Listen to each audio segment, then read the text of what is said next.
खबर शामिल करते हैं शोबिस से। अदाकारा सबा कमर ने अपना हेयर लुक तब्दील करके मदाहों को परेशान कर दिया।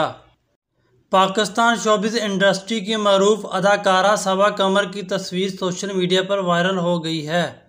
अदाकारा सबा कमर ने photo and video sharing app Instagram पर अपनी कुछ तस्वीर पोस्ट की हैं। इंस्टाग्राम पर अदाकारा सबा कमर की जानिब से पोस्ट की जाने वाली तस्वीर में देखा जा सकता है कि अदाकारा ने अपने बालों का रंग तब्दील करवा के लाल करवा लिया है।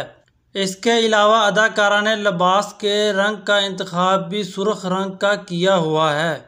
अदाकारा की जानिब से पोस्ट करदा तस्वीर को मदाहों की जानिब से जहां पसंद किया जा रहा है, वहीं अदाकारा को बालों को लाल रंग करवाने पर मशवरा दिया जा रहा है कि आइंदा ऐसे बाल दोबारा कभी नहीं करे।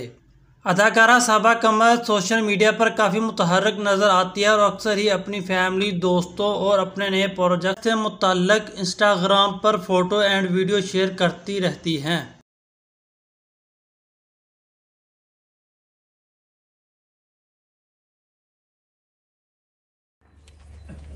It looks so beautiful with Oh my god. and then the turning is also perfect.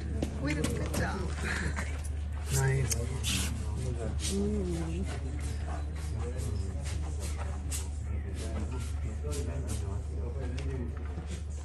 think I have this one.